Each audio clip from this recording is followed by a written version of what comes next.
தமிழ் சினிமாவின் lady super ஸ்டாரான Nayanthara Vignesh சிவனை திருமணம் செய்து கொண்ட நிலையில அவங்களோட திருமண வீடியோ நெட்ஃபிளிக்ஸ் OTT தளத்துல நயன்தாரோட பிறந்த நாளான நவம்பர் 18 அன்னைக்கு வெளியாக இருக்க நிலையில நடிகை நயன்தாரா தன்னோட இன்ஸ்டாகிராம் பக்கத்துல தனுஷிடம் சரமாரியான கேள்விகளை கேட்டு ஒரு கடிதம் எழுதியிருக்காங்க.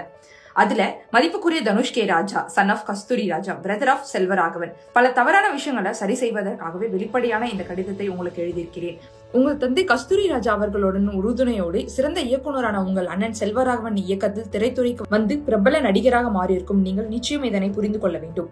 சினிமா பின்புலம் எதுவும் இல்லாமல் தனி ஒரு பெண்ணாக சவால்கள் நிறைந்த திரைத்துறைக்கு வந்து கடின உழைப்பாலும் நேர்மையான அர்ப்பணிப்பாலும் இன்றைய நிலையை அடைந்திருக்கிறேன். நேர்மையான எனது பயணத்தை என் மீது அன்பு செலுத்தும் என் ரசிகர்களும் திரைத்துறையினரும் நன்றாகவே அறிவார்கள். நெட்ஃபிளிக்ஸில் வெளியாக இருக்கும் Nayanthara behind the fairy tale ஆவணப்படத்தை என்னைப் போலவே ஏராளமான எனது ரசிகர்களும் நலன் விரும்பிகளும் எதிர்பார்த்து காத்திருக்கிறார்கள். ரசிகர்களின் அந்த ஆர்வத்தை பூர்த்தி செய்யவே இதில் பணியாற்றியிருக்கும் ஒவ்வொருவரும் பல்வேறு தடைகளை மீறியும் அனைத்து பணிகளையும் முடித்து தற்போது வெளியீட்டுக்கு தயார் செய்திருக்கிறோம். உங்களது தொடர்ச்சியான பழிவாங்கும் நடவடிக்கையால் நானும் எனது கணவரும் மட்டுமின்றி ஆவணப்பட பணிகளில் அர்ப்பணிப்போடு பங்காற்றிய ஒவ்வொருவரும் வெகுவாக பாதிப்படைந்திருக்கிறோம். காதல், திருமணம் உள்ளிட்ட எனது வாழ்வின் மகிழ்ச்சியான தருணங்கள் இடம்பெற்றுள்ள அந்த ஆவணப்படத்தில் என் மகத்துவமான காதலை கண்டடைந்த நானும் ரவுடி தான் திரைப்படம் இல்லாததன் வழி மிகவும் கொடுமையானது. நெட்ஃபிளிக்ஸில் வெளியாக இருக்கும் Nayanthara behind the fairy tale ஆவணப்படத்தில் நானும் ரவுடி தான் படத்தின் காட்சிகளையும் பாடல்களையும் புகைப்படங்களையும் பயன்படுத்தும் வகையில் உங்களிடமிருந்து தடையில்லா சான்றிதழ் அதாவது NOC பெறுவதற்காக 2 வருடங்களாக காத்திருந்தோம். எங்கள் எல்லா போராட்டங்களுக்கும் பலனளிக்காத நிலையில் அந்த முடிவை கைவிட்டு ஆவணப்படத்தில் திருத்தங்கள் செய்தோம். நானும் ரவுடிதான் திரைப்படத்தின் பாடல்கள் இன்றளவும் ரசிகர்களால் கொண்டாடப்படுவதற்கு முக்கிய காரணம் இதயத்திலிருந்து எழுதப்பட்ட அதன் வரிகள். ஆனால் அந்த வரிகளை கூட ஆவணப்படத்தில் பயன்படுத்தக்கூடாது என்பது எந்த அளவிற்கு வருத்தத்தை ஏற்படுத்தும் என்பது உங்களை தவிர மற்ற அனைவருக்கும் புரியும். தடையில்லா சான்றிதழ் அதாவது NOC மறுக்கப்பட்டது வியாபார ரீதியாகவோ அல்லது சட்ட ரீதியாகவோ இருந்தால் நிச்சயமாக அதனை ஏற்றுக்கொண்டிருப்பேன். ஆனால் முழுக்க முழுக்க என் மீதான தனிப்பட்ட விருப்பால் மட்டுமே உங்களது இந்த நடவடிக்கைகளை எப்படி ஏற்றுக்கொள்ள முடியும்? சமீபத்தில் வெளியான ட்ரைலரில் பயன்படுத்தியிருக்கும் 3 வினாடி வீடியோவிற்கு எதிராக லீகல் நோட்டீஸ் அனுப்பப்பட்டிருப்பது அதிர்ச்சி அளிக்கிறது.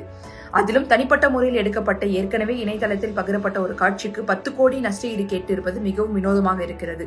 கீழ்த்தரமான இந்த செயல் ஒரு மனிதராக நீங்கள் எப்படிப்பட்டவர் என்பதை வெளிச்சம் போட்டு காட்டுகிறது. மேடைகளில் உங்கள் அப்பாவி ரசிகர்களுக்கு முன் பேசுவதை போல் 1% கூட உங்களால் நடந்து கொள்ள முடியாது என்பதை நானும் எனது கணவரும் நன்றாகவே அறிந்திருக்கிறோம். எனது திரைப்பயணத்தின் இனிமையான நினைவுகளை கொண்டு பல்வேறு காட்சிகள் ஆவணப்படத்தில் இடம்பெற்றிருக்கின்றன. அதற்கான அனுமதிக்காக வெவ்வேறு தயாரிப்பாளர்களை அணுகிய போது பேரன்போடு அனுமதித்தார்கள். அப்போதுதான் உங்களிலிருந்து எவ்வளவு மாறுபட்டவர்களாக அவர்கள் இருக்கிறார்கள் என்பதை புரிந்து கொள்ள முடிந்தது. அதனால்தான் காலங்களை கடந்தும் கொண்டாடப்படுபவர்களாக அவர்கள் இருக்கிறார்கள். சட்டப்பூர்வமான உங்களது நடவடிக்கைகளை சட்டப்பூர்வமாக எதிர்கொள்ள தயாராகவே இருக்கிறோம். நானும் ரவுடி தான் படம் சம்பந்தப்பட்ட காட்சிகளும் பாடல்களும் தடையில்லா சான்றிதழ் வழங்குவதற்கான காப்பிரைட் காரணங்களை நீங்கள் நீதிமன்றத்தில் விலக்கிக் கொள்ளுங்கள்.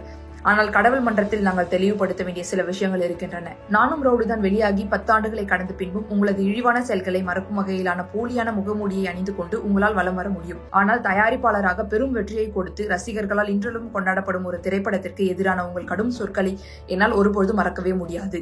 அதனால் ஏற்பட்ட காயமும் என்றளவும் ஆறாது. அந்த படத்தின் வெற்றி உங்களை உளவில் ரீதியாக வெகுவாக பாதித்ததை சினிமா நண்பர்கள் மூலம் தெரிந்து கொண்டேன். பின்னர் சினிமா விழாக்களில் பிலிம்பேர் 2018 நீங்கள் அதிருப்தியை வெளிப்படுத்திய விதம் சாதாரண பார்வையாளர்களுக்கும் அதனை நன்றாகவே புரிய வைத்தது. எந்த ஒரு துறையிலும் வியாபார ரீதியான போட்டிகள் தவிர்க்க முடியாதவை. ஆனால் எக்காரணத்தை கொண்டும் ஒருவர் இன்னொருவரின் தனிப்பட்ட வாழ்க்கையில் தலையிட முடியாது.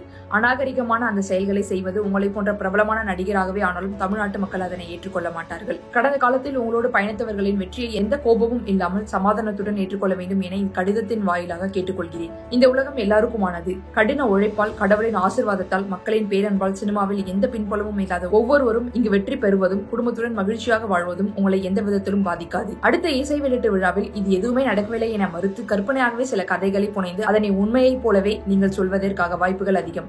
ஆனால் அதனை கடவுள் பார்த்து கொண்டிருப்பார் என்பதை மறந்து விடாதீர்கள். இந்த நேரத்தில் ஜெர்மனிய மொழியின் கேண்டன் ஃப்ரூட் எனும் வார்த்தையை உங்களுக்கு அறிமுகம் செய்கிறேன். அதன் வார்த்தையின் அர்த்தத்தை தெரிந்து கொண்டு இனி யாருக்கும் அதனை செய்யாமல் பார்த்துக் கொள்ளுங்கள். மகிழ்வித்து மகிழ் என்பதே உண்மையான மகிழ்ச்சி. கொண்டாட்டங்கள் நிறைந்த வாழ்வை புன்னகையோடு கடக்க வேண்டும் என்பதே எனது குறிக்கோளாக கொண்டிருக்கிறேன். அதனை அடிப்படையாக கொண்ட Nayanthara behind the fairy tale ஆவணப்படமும் உருவாக்கப்பட்டிருக்கிறது. அதனை ஒருமுறை பார்த்தால் உங்கள் எண்ணங்களும் நேர்மறையாக நிச்சயம் மாறும்.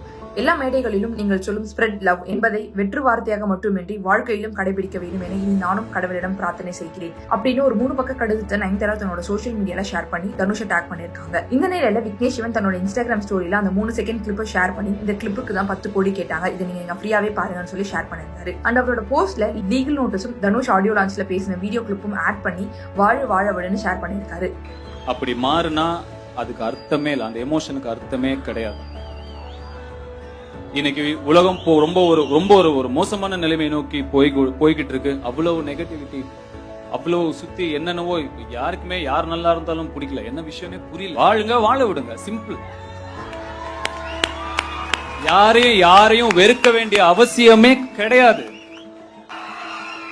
எதுக்காக யார் ஒருத்தர் இன்னொருத்தர் ஏன் வெறுக்கணும்? ஒருத்தர் பிடிச்சிருக்கா கொண்டாடுங்க, பிடிக்கலையா தள்ளிக்கோங்க, அவ்வளவுதான். இதுதான் இப்போ சோசியல் மீடியா ஃபுல்லா வைரல் ஆயிட்டு வருது.